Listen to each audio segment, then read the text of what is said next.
Pessoal, sejam bem-vindos a um novo episódio do Roda de Ciranda Podcast, um espaço para a gente conversar com quem cuida e também da gente falar de quem precisa de cuidado, né?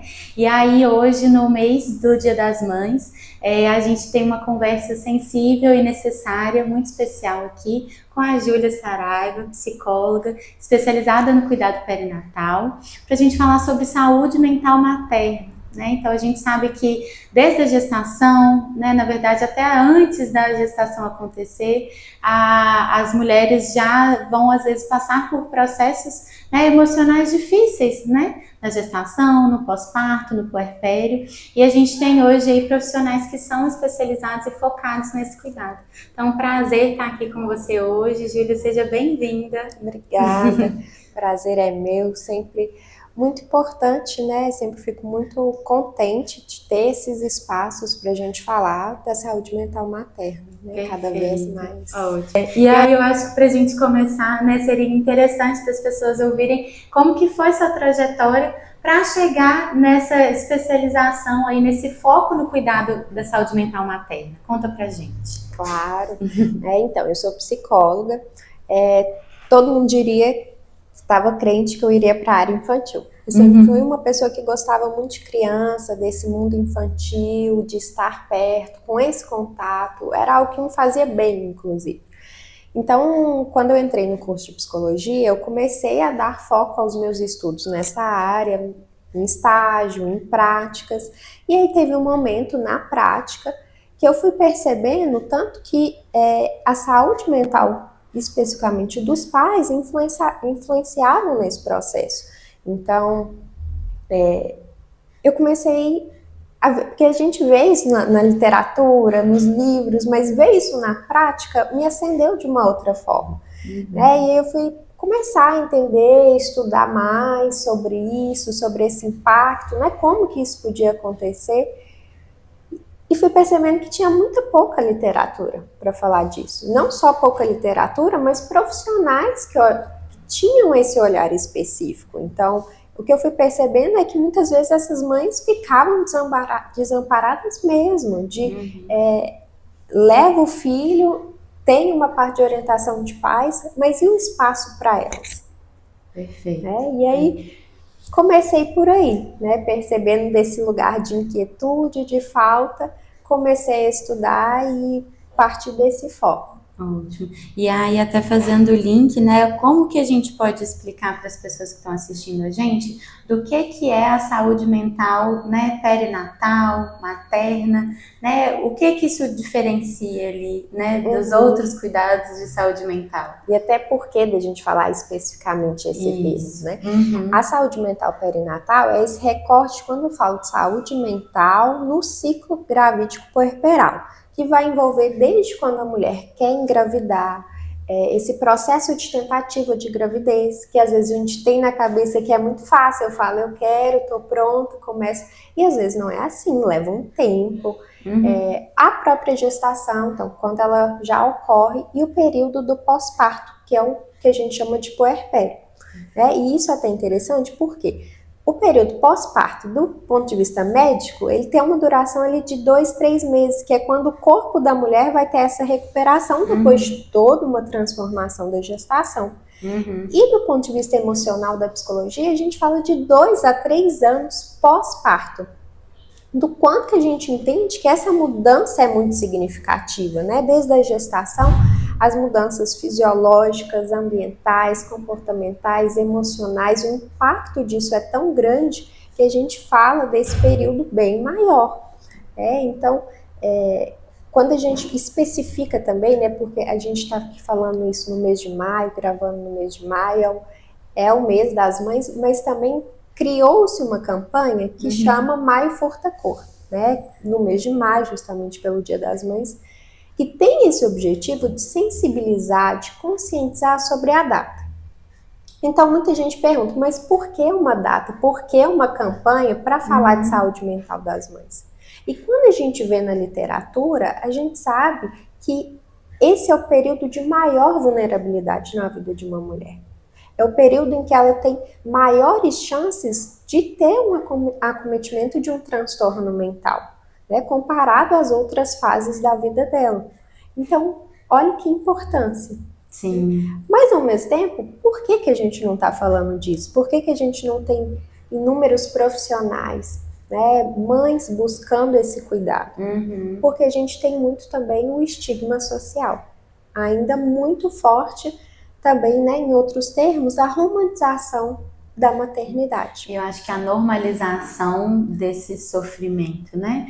Frases, né, como nasce uma mãe, nasce uma culpa, né, e outras coisas que às vezes a gente ouve por aí, e que, de certa forma, acho que até historicamente, né, se a gente for buscar, a explicação acaba vindo porque são mulheres que muitas vezes são acometidas por momentos de maior dificuldade, de às vezes de sofrimento emocional, mas que isso é posto como uma fase normal. Né? É assim, tem que ser assim, né? Então, quando você falou essa frase, tem uma outra que é muito clássica, de quem pariu Mateus. Que balance. Né? Exatamente. E que não deve ser assim. Uhum. Mas é essa ideia de que você quis engravidar, você lide com isso, né? É a sua total e única responsabilidade.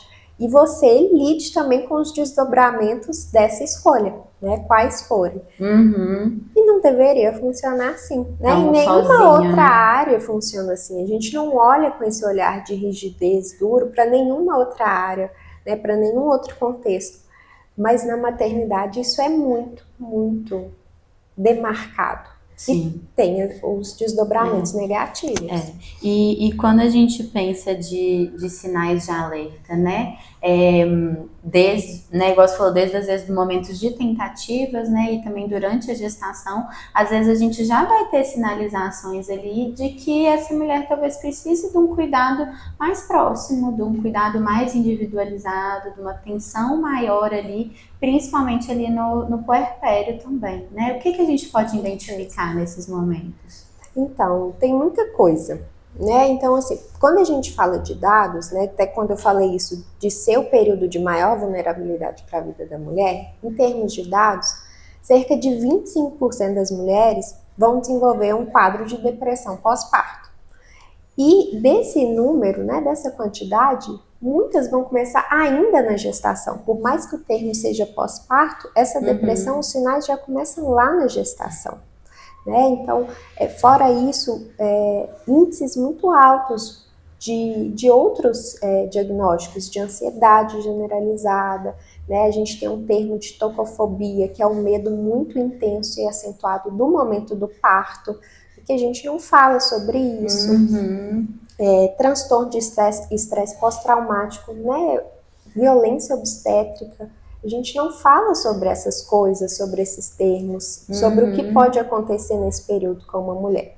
E o problema de quando a gente não fala é que a gente não diagnostica, a gente não trata, a gente silencia essas mulheres, a gente deixa elas passando por isso sozinhas. E aí os sinais vão se perdendo também, né? Então o marido que às vezes está ali do lado, ele não tem ideia do que perceber, qual sinal perceber. Por quê? Porque muitas vezes ele está junto nessa romantização da maternidade. Então, até antes da gente olhar para essa questão dos sinais, esse entendimento de que quebrar essa romantização, essa idealização da maternidade é muito importante. O maio furta-cor é o maio por ser o mês, mas o furta-cor vem dessa questão da coloração, que ela diferencia de acordo com a luz que recebe. Entendendo que na maternidade também vai ter esse espectro das mais variadas cores, né? Dessa aceitação das várias cores dentro da maternidade. E de manifestações variadas também, né? E ampliar nesse sentido das emoções. Porque a gente cria essa ideia de que eu quero muito ter um filho, eu tô grávida, então eu vou me sentir alegre e grata, e ponto. E não é assim que funciona, né? A gente nem se cobra em outras áreas tanto quanto essa. Então, assim, ok, sentir alegria, sentir gratidão, mas eu também vou sentir tristeza. Eu também vou sentir raiva, angústia, medo, ansiedade. Por quê? Porque eu sou humana. A partir da minha existência, eu tenho inúmeras emoções aí para eu sentir de acordo com a vida vai acontecendo. Até porque não é só a gestação. Tem um trabalho que às vezes continua, tem outras relações acontecendo. E a mulher vai gerando essa pressão, né? Eu não posso ficar triste. Estar feliz, né? Eu não posso ficar triste porque meu bebê vai sentir, eu não posso chorar. E aí eu vou reprimindo essas emoções, só que eu não consigo ter esse controle total. Então, muitas vezes, isso até piora. Por quê? Porque eu não olho para isso, eu não me acolho, eu não converso com outras pessoas sobre, eu não compartilho, porque aí também junta isso, não é só uma questão da mulher, é uma questão social também. Então as pessoas não ficam preparadas para escutar uma mulher falando que está triste. O que a pessoa vai falar? Não fica assim não, seu bebê vai sentir. Tá tudo bem, você não queria, agradece. É muita mistura, e às muita vezes religião anula aquela, né, invalida aquela sensação, aquela emoção que aquela mulher tá tendo, e que é isso, né, a gente não tá no controle das nossas emoções, né, então não é porque às vezes você vai estar vivendo um dos melhores momentos da sua vida, e às vezes um momento muito desejado e aguardado, ninguém é 100% do tempo feliz e satisfeito, né, e a gestação, mais do que tudo, na minha vivência, né, assim, de consultório e acompanhando as mães ali desde o comecinho, às vezes, muitas vezes durante a gestação, a gente vê que essa vivência, ela pode ser muito variada, né, e que com desafios e surpresas né, e coisas inesperadas ali que podem acontecer, seja com aquela mulher, seja com aquele bebê, né, então aquela idealização de como seria aquele momento, de como que as coisas iriam fluir, né, vão ter momentos, às vezes, de frustração associado a isso, né? E se a gente não dá essa abertura,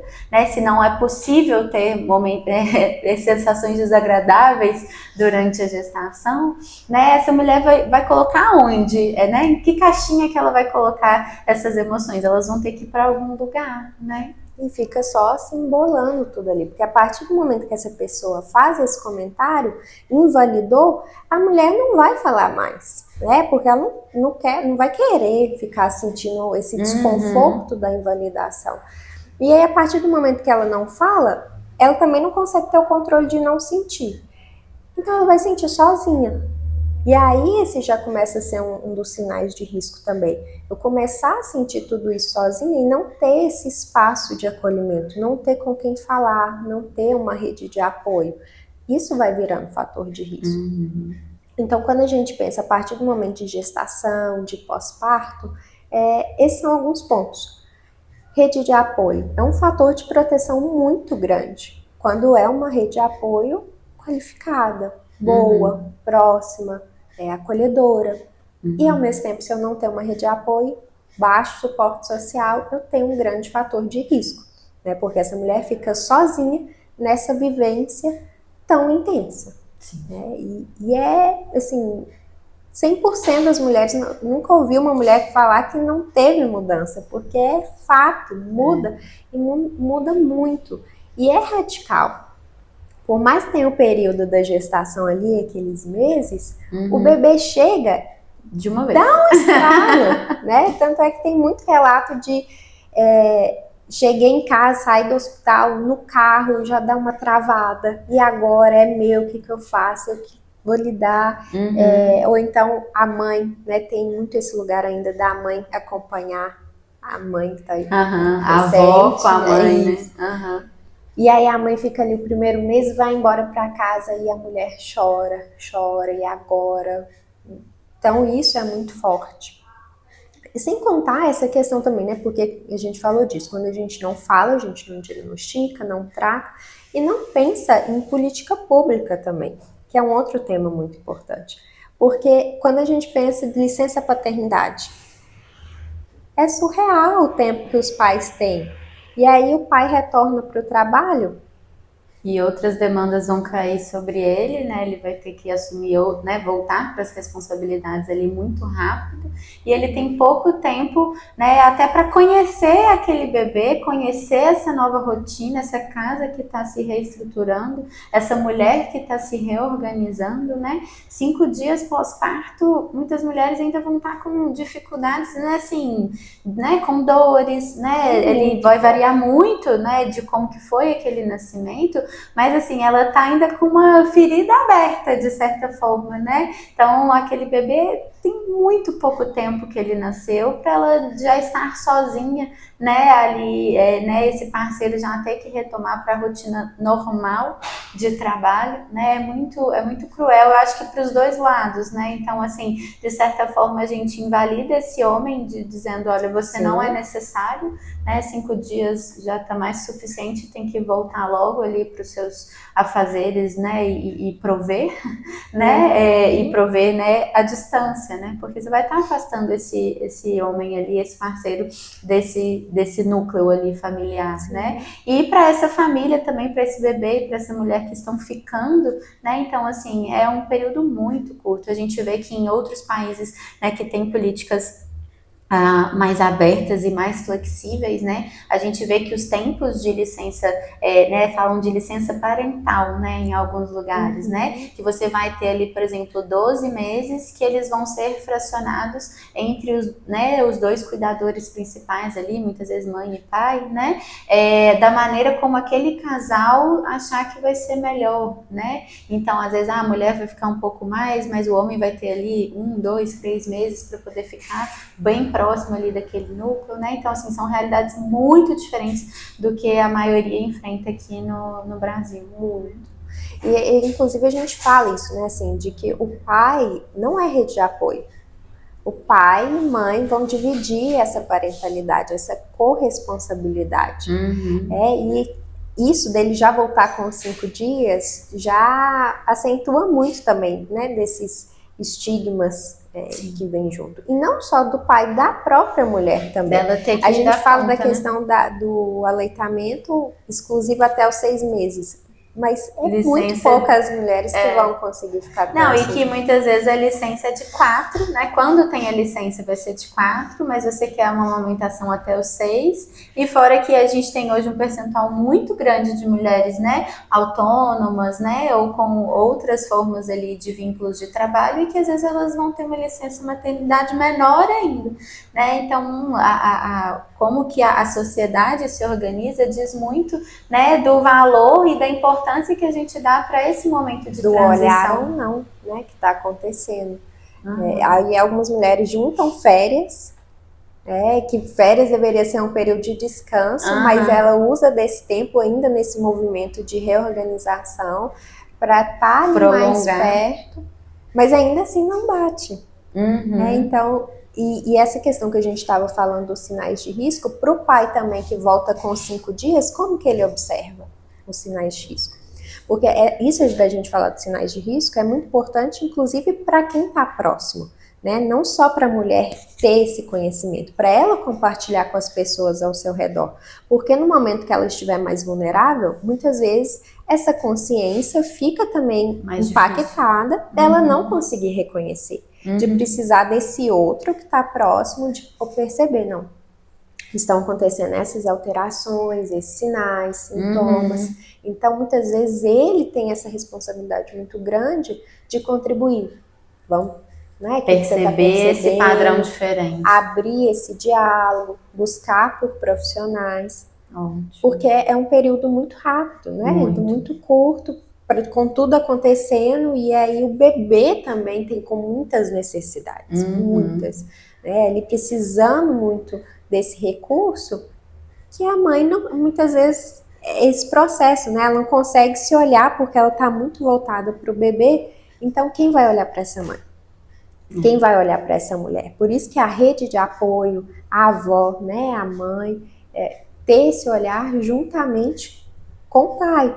Né? E também a avó do pai, né, que é a mãe dele, para olhar também, né, por mais que não seja o foco da nossa conversa aqui, mas também olhar para esse pai, como que ele está com todo o processo, como que foi o processo de parto. Então, assim, falando dos sinais de risco, o parto é um ponto muito importante da gente olhar. Como foi o parto para essa família? Como que essa mulher entendeu, processou esse parto?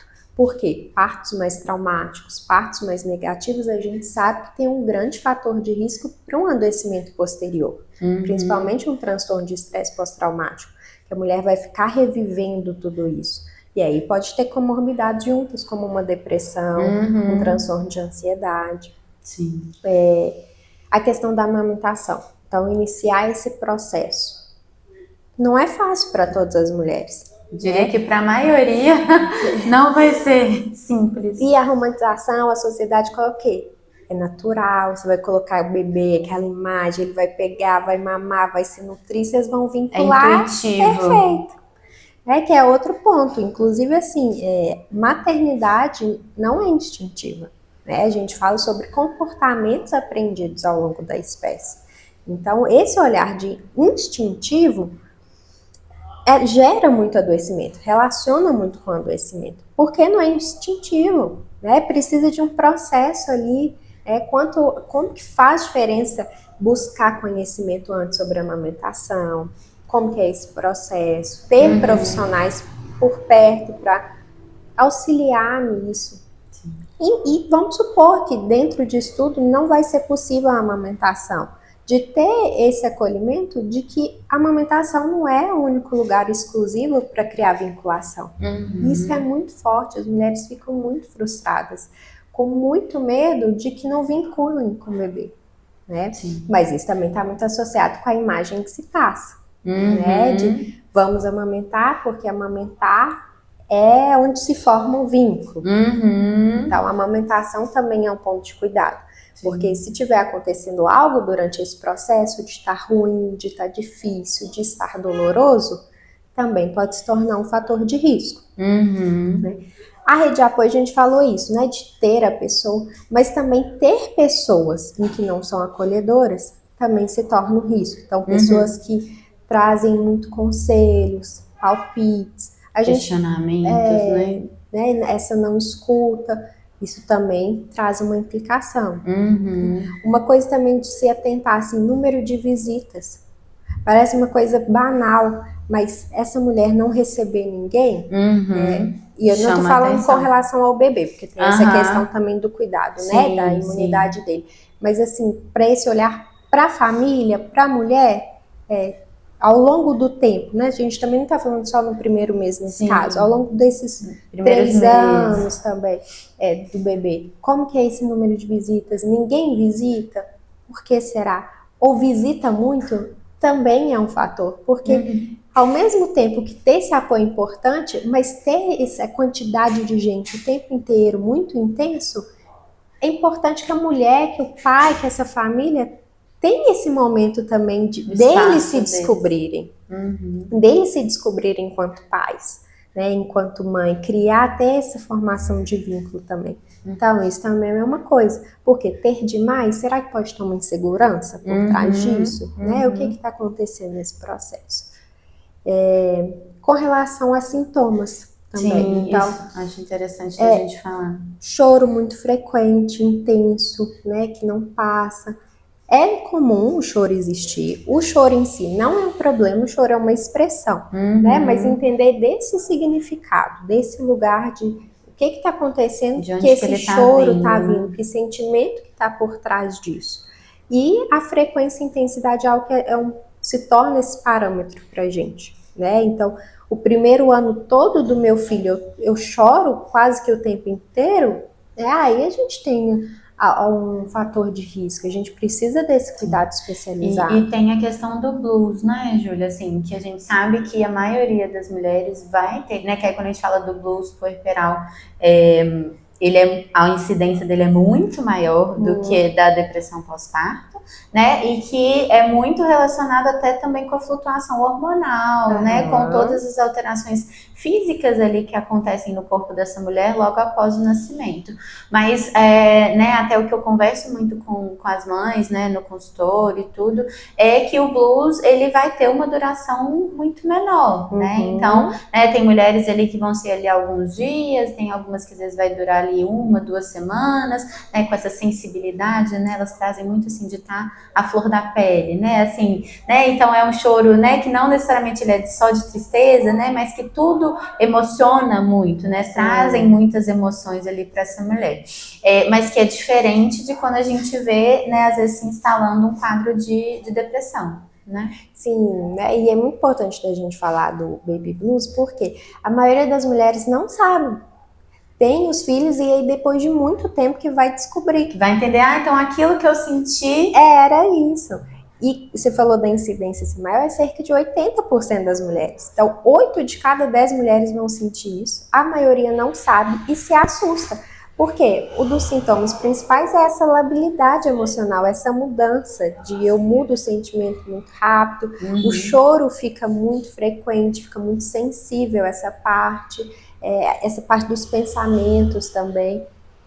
E ele vai ter a gente fala dele ser transitório. Então, ele normalmente começa ali dentro das 2 primeiras semanas, e aí logo próximo ao primeiro mês ele já tem essa tendência dos sintomas suavizarem. Isso, então assim, não quer dizer que não tem que se fazer nada, né? O acolhimento vai ser fundamental, a família entendendo, sabe? Mas se a mulher sabe disso, também muda muita coisa. Porque a maioria, junto com a romantização, mais uma vez, poxa, eu queria tanto esse meu filho, ele tá no meu colo, vamos supor ele 3º, 5º dia, né? E eu só choro. O que tá acontecendo comigo? Tem alguma coisa errada comigo. Desespera, né? E aí ela se culpa, começa a se culpar, mas o que tem de errado comigo? E aí ela começa a achar que ela fracassou, que ela é incapaz. E aí isso também vai se intensificando e dependendo da persistência disso, da falta da rede de apoio, depois poder virar algo mais acentuado, persistente, que não sai. Então, assim, até com relação a disso independente se a mulher tem um diagnóstico ou não, se aparece e desenvolve um diagnóstico, é um período muito sensível dessa oscilação, da identidade, das mudanças que ocorrem, né? Muitas mulheres falam dessa mudança às vezes eu olho para o meu guarda-roupa e eu não reconheço mais essas roupas. Eu tenho que reformular meu guarda-roupa. Então, o olhar muda, nova pessoa, a prioridade muda, né? Às vezes quer fazer outras mudanças ao longo da vida. Então, o processo da psicoterapia contribui muito nesse sentido. De ser esse espaço que a mulher vai poder ir verbalizando o que ela está sentindo com cada mudança. Lembra muito como se fossem etapas de um luto mesmo, né? Então, de você ver que aquela pessoa que você era antes da gestação, ela não existe mais até certo ponto, né? E tá se abrindo para uma nova versão, né? Daquela pessoa, daquela mulher, daquela esposa, né, parceira, né, então são novos papéis ali, né, que tanto a mãe quanto o pai vão estar assumindo e que eles vão precisar de tempo para entender quem eles são nesse novo momento de vida, né, e ter esse apoio, ter com quem conversar. Eu vejo que como pediatra a gente tem um papel importante nesse acolhimento, né, então eu percebo que muitas vezes o acompanhamento com o obstetra, né, e tudo mais, ele vai ficar às vezes muito espaçado, né, para essa demanda que é muito próxima. E acaba que às vezes pela questão do acompanhamento do bebê, nós pediatras somos às vezes o profissional de saúde que vão estar vendo essa mulher ali com uma maior frequência, né? E eu sempre tento me lembrar de olhar para essa mulher, né? Então desde a primeira consulta, né? Então a gente vai conversar, neném, amamentação, xixi, cocô, sono, né, as dúvidas, os testes que tem que fazer, né? E aí eu viro, e você, né? Como que você tá? Como que tá sendo esses dias? Como que tá em casa? Como que tá a sua recuperação? Né? O que você tá sentindo? E eu vejo que às vezes só da gente dar essa oportunidade, né, e abrir esse olhar, né, e enxergar ela além de ser um peito, né, que tá ali amamentando, né, ela como uma pessoa ali inteira, né, e que passou por um dos processos, né, mais loucos, né, digamos assim, né, que alguém pode vivenciar. E alguém tá vendo ela ali, né? E às vezes só de você conversar, às vezes vai ter um pouco de choro, vai ter uma emoção, mas aí a gente, né, às vezes na semana seguinte vai ter um retorno do bebê, e aí a gente, né, conversa de novo, e aí a gente já vai vendo que às vezes esse olhar dessa mulher já vai ficando mais tranquilo, né? O parceiro também às vezes é uma oportunidade da gente incluir ele nisso, né? E como que você tá vendo isso, né? Tá sendo assim para você também, né? Então, eu vejo que como pediatras, de certa forma, cabe a nós, né, incluir esse momento na consulta, porque igual você falou lá do início, né, para eu cuidar desse bebê, né, para eu fazer o acompanhamento desse bebê, eu tenho que saber como que esses pais estão. Né? Então, não adianta às vezes a gente querer, né, passar condutas e orientações se essa mãe está num sofrimento emocional extremo, não vai absorver, né? Nada. Então, assim, às vezes a gente tem que simplificar algumas coisas do cuidado do bebê e focar às vezes no cuidado da mãe, para aí a gente conseguir caminhar em algumas coisas, né? Exato. Né? E até esse olhar assim de para a mãe, para a mulher, de que ela precisa se cuidar para conseguir cuidar também. E isso que você coloca desse olhar, né, no campo da pediatria é muito importante. Né? Eu já tive relato de paciente que falou assim, quando a pediatra me perguntou como eu estava, eu chorei, porque alguém me enxergou depois de tanto tempo. Porque tem isso também, aí a mulher fica grávida, como é que tá o bebê? Uhum. O bebê vem primeiro, até na barriga, né? O presente é pro bebê, aí a mulher tem o bebê. Aí você presenteia o bebê. Né? As visitas são para conhecer o neném. Né? E pergunta como é que ele tá, antes de perguntar como a pessoa está. Uhum. E isso são pequenas coisas que mudam muito. Então, ok, eu vou perguntar como o bebê está, mas eu vou perguntar também para essa mulher como ela está. Eu posso levar um presentinho para o bebê, mas se eu levar também um carinho, um presente, uma flor para essa mulher também. Uhum. Porque são formas de ser vista, né? E a gente precisa desse olhar, de estarmos sendo vistos e não só o peito do bebê, a alimentação do bebê, uhum. a mãe do bebê, uhum. né? Inclusive desse lugar, né? Qual é o nome dessa mãe? Quem é essa mãe? Né? Não usar a expressão mãezinha, né? Que elas trazem isso muito forte. Uhum. Então é muita coisa. E essa questão do autocuidado também, de principalmente nesse início, ficar atento com isso, né? De quem está perto. Essa mulher está conseguindo tomar um banho, as necessidades básicas, a alimentação, o escovar os dentes, o pentear um cabelo, né? Coisa assim que quem não está nessa fase pensa, que isso, né? Isso é o básico do básico. Como é que não tá dando tempo, né? Só que é surreal para essas mulheres no início desse acompanhamento, né? Com o bebê. Então, se atentar a isso também, né? Ela não está conseguindo, o que está acontecendo, como que eu posso ajudar? Porque isso também pode ser um sinal de sofrimento, uma dificuldade de eu conseguir me cuidar. E às vezes esse olhar com o bebê também. Se ela às vezes está com dificuldade de trocar a fralda do bebê, vestir o bebê, chamá-lo pelo nome, ter momentos com ele, momentos de autocuidado com o bebê também, dificuldades assim podem sinalizar um fator de risco. Por quê? Porque na depressão a gente tem essa dificuldade de movimento, de fazer atividades, de ter prazer nas coisas. Então também sinalizam um risco.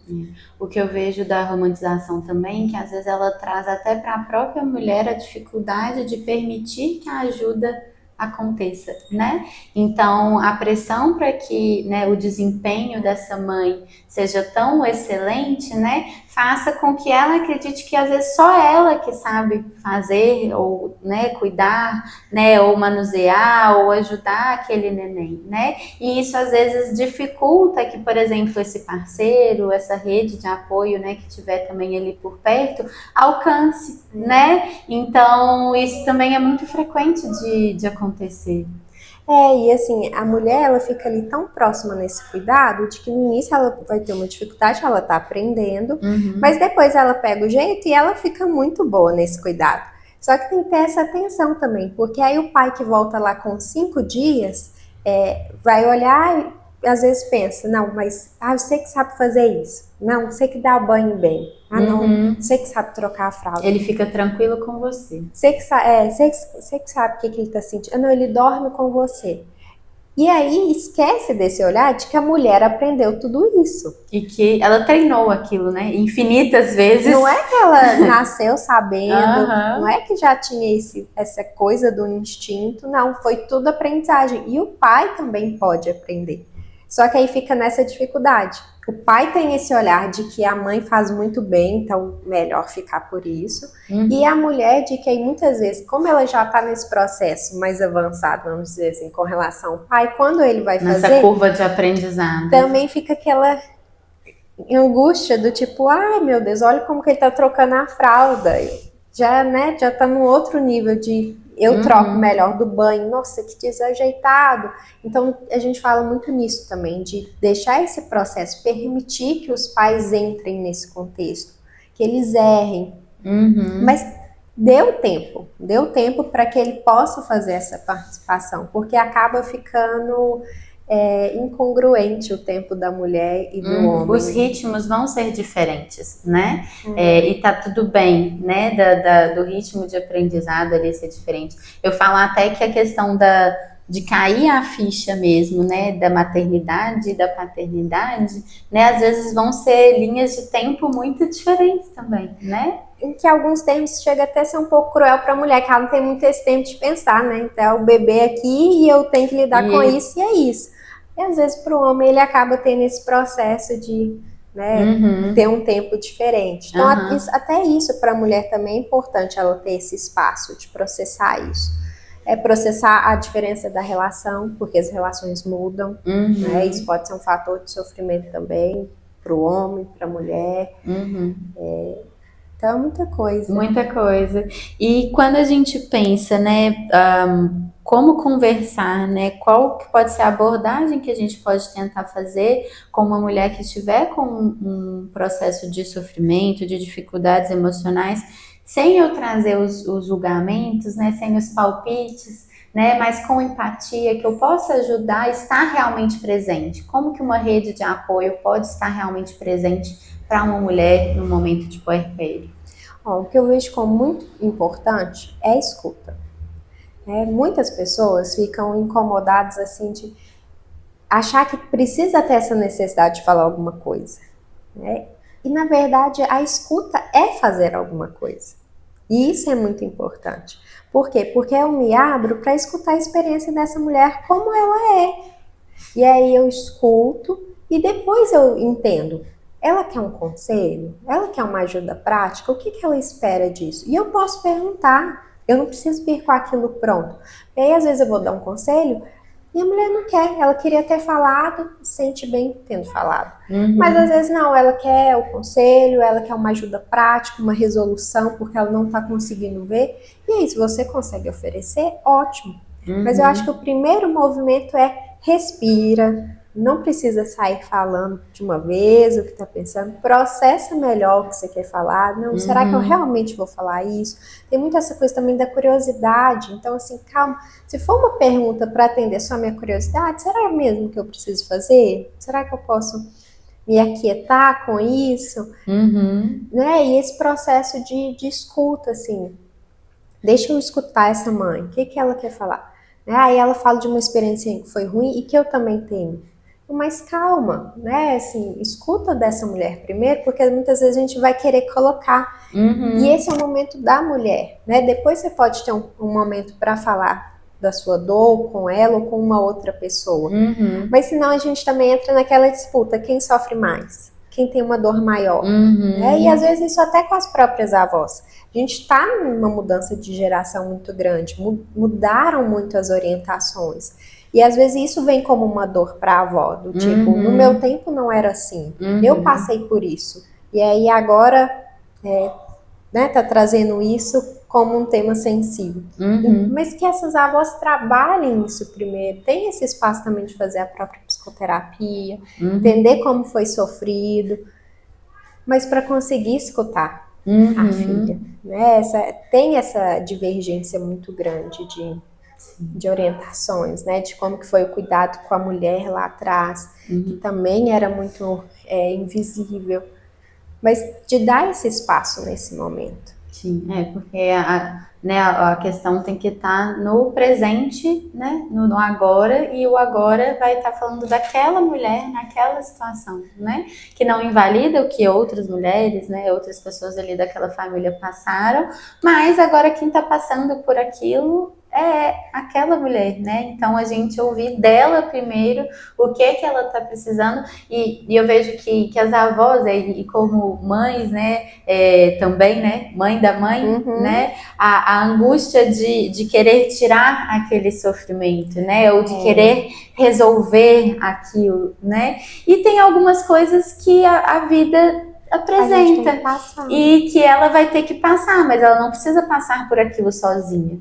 Então, às vezes o que aquela mãe mais vai precisar é que aquela avó esteja ao lado, né? E não necessariamente fazendo alguma coisa ou trazendo soluções. Porque tem coisa que não vai ter uma solução para agora, nem para amanhã, que vai ser o tempo, e as coisas irem se organizando, e aquela mãe conhecendo aquele neném, se reconhecendo, e o formato, o mundo vai se ajustando de novo, né? Mas ter essa presença, né? Então acho que o resumo disso é estar presente no sentido mais literal ali da palavra, né? Exato. Acho que isso ajuda muito. E até essa questão assim também, se eu for fazer uma pergunta, fazer perguntas mais abertas, sabe? Então, assim, por exemplo, no momento do parto, né? Às vezes uma pessoa externa chega querendo saber do momento do parto, e às vezes essa mulher não quer contar, às vezes foi um parto traumático, com experiência negativa. Então, assim, colocar a pergunta para mostrar um interesse, claro, né? De que eu quero estar ali nesse momento, essa troca, mas de o que você quer contar, o que você quer compartilhar, né? Eu quero ouvir o que você estiver disposta a falar, né? Do que ficar com aquela coisa muito detalhada, muito específica, porque às vezes a mulher vai ficar desconfortável, às vezes é uma coisa mais íntima. E a gente tem que levar em consideração que não é toda mulher que fala com uma facilidade, não quero falar sobre isso. Isso ultrapassa um limite, né? Esse é um grande ponto que a gente trabalha em psicoterapia, conseguir definir os limites, porque senão essa mulher fala, ela fica incomodada e a pessoa não percebe que isso não foi bacana, então isso também é da própria consciência da pessoa, disso ser desenvolvido. Ela conseguir ter esses limites mais claros para ela também, né? Exato. Então isso, quando a gente fala dos sinais de risco, né, quais são algumas coisas também que a gente pode pensar para fortalecer, né, esse estabelecer limites, né, conforme ela for conseguindo, também não ser aquela coisa obrigatória do tipo, o bebê nasceu e já tem que estar bem, tem que saber estabelecer limites. Isso também vai sendo construído, né, essa autocompaixão da construção de acordo com cada momento que eles estão criando ali. E isso da ideia da autocompaixão também é muito importante. Eu tentar olhar a situação que eu estou passando por uma ótica de um melhor amigo. Porque a gente tende a ser muito mais crítico, né, com esse tom da cobrança com a gente mesmo. E aí, se fosse uma situação com o melhor amigo, a gente ia mostrar apoio, suporte, carinho. E a ideia é fazer isso com a gente mesmo. Né? E esse momento, se eu sei que já é um momento de tanta transformação, que eu já vou passar por tanta coisa, a autocompaixão comigo mesmo vai ser muito, muito importante. Se fosse uma amiga minha que estivesse nesse momento, o que eu falaria para ela, né? Exato. E aí a gente, né, trazer esse cuidado, né, às vezes esse chamego ali para nós mesmos também. Entender que a situação tá diferente, que eu tô me adaptando a uma coisa super nova, então tem coisa que eu não vou conseguir, tem coisa que vai sair diferente, tem coisa que eu vou ter que dizer não, tem coisa que eu vou ter que abrir espaço, e aceitar isso né, ajuda muito o processo, né, do que a resistência. E é o próprio autocuidado. Às vezes a gente entende o autocuidado como ir fazer uma massagem, como yoga, se maquiar, mas o autocuidado assim do básico, eu conseguir fazer uma refeição, eu conseguir beber minha água, tomar um banho, né? Ter pessoas próximas com quem eu conversar, né? Que às vezes é isso também no primeiro ano do bebê, a mãe fica ali muito próxima e às vezes não conversa com outros adultos e sente uma falta muito grande dessa troca social com o adulto, com conversar coisas, né? Porque às vezes na linguagem do bebê fica ali totalmente diferente. A rotina é muito específica. Tem mãe que adora, tem mãe que acha entediante. Então a maternidade é muito única também. Não tem como essa cobrança, né, ser válida, ser positiva, porque cada uma vai se encontrar de uma maneira. Tem mãe que vai gostar de brincar no chão, tem mãe que vai gostar da bagunça, do corre-corre. Tem mãe que vai querer fazer de uma forma, vai gostar de fazer a comidinha. Tem mãe que o que ela vai gostar é ter o tempo para passear no parque. São várias formas de amar, de criar vínculo. Não vai ter melhor ou pior nisso, né? E se eu me aproprio do que é bom para mim, do que eu gosto, entendo que isso é o ideal, né? Que não existe a maternidade perfeita, existe a maternidade que é possível, né? Que cada mãe conseguisse encontrar nesse processo. Eu vejo que nas redes sociais, né? Ao mesmo tempo que todos nós somos inundados, né? Com muita informação, mas ao mesmo tempo eu também vejo que isso traz um movimento de tentar mostrar essas outras facetas da maternidade, né? Então eu vejo algumas pessoas às vezes criticando, né? Falando, nossa, mas essas mulheres, né, falam tão mal da maternidade, né?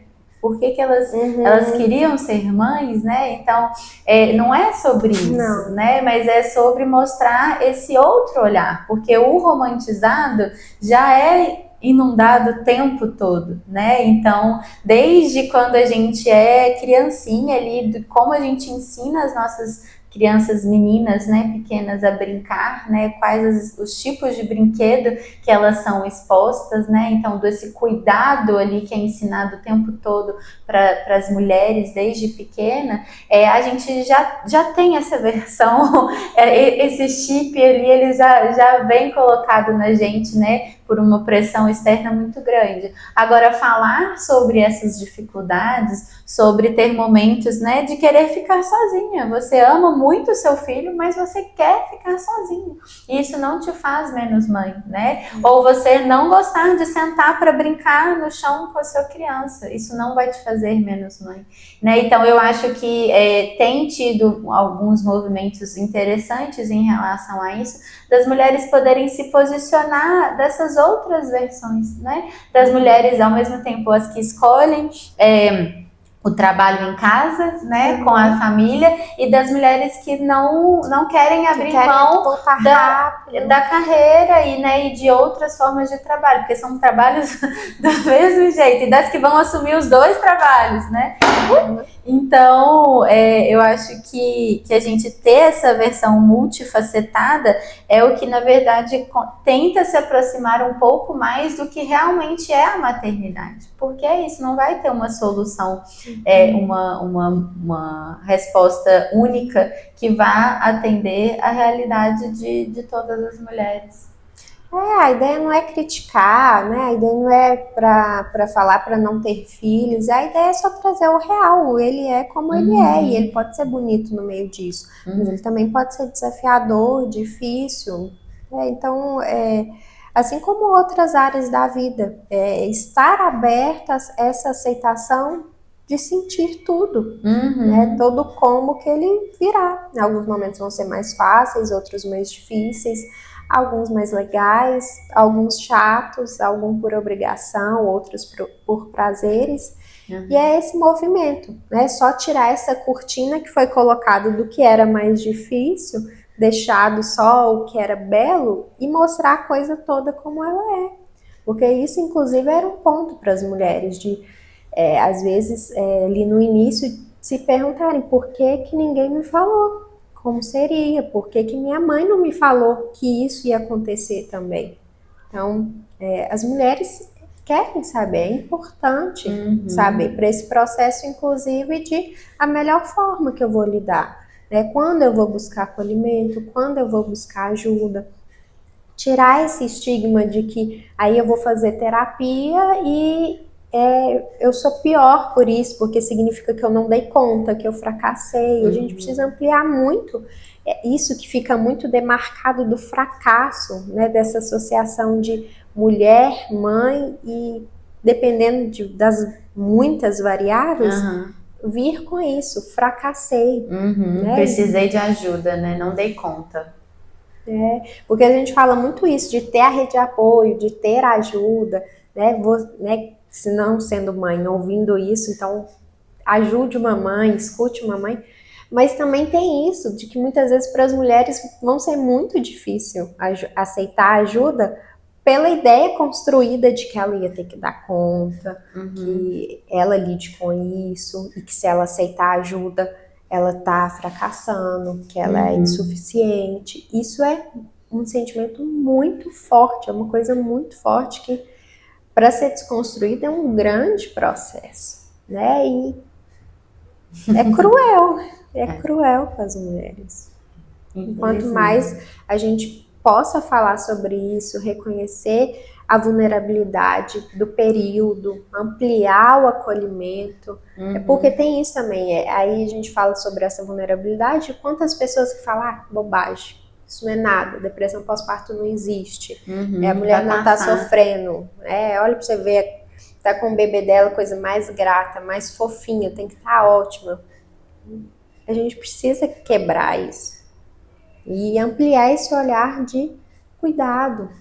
Sim. Né? Se a mulher está sentindo isso, como eu posso contribuir? Né? Como eu posso ampliar meu repertório de palavras para vir como um cuidado, com uma sutileza, e não como algo que eu vá trazer ainda mais dor e sofrimento. E eu acho que é muito legal dessas campanhas, né? Então, de se dar um nome para essa campanha, né, do mês de maio, Furta Cor, né? Porque da gente realmente ter um momento ali, né, do mês de maio, da gente homenagear as mães, afinal todos nós viemos, né, de alguma delas, mas da gente também reconhecer e dar um espaço para que essas dificuldades apareçam, para que esse apoio também possa acontecer. Então, eu acho que essas campanhas são sempre muito ricas e trazem debates, né, como esse que a gente, conversas que a gente ficou tendo aqui, que são muito, muito legais. Exato, né? Essa ideia de sensibilizar, conscientizar, ampliar, né,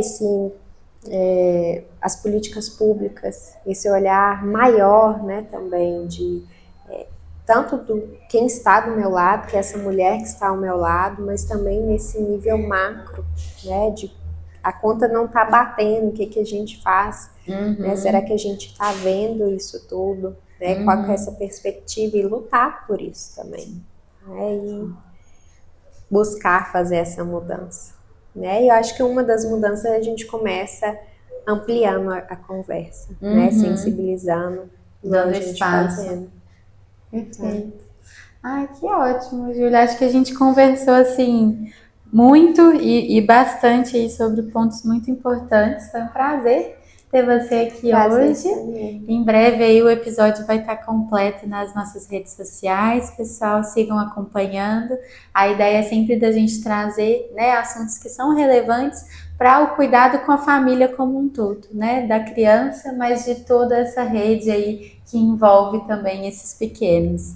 Até mais. Até.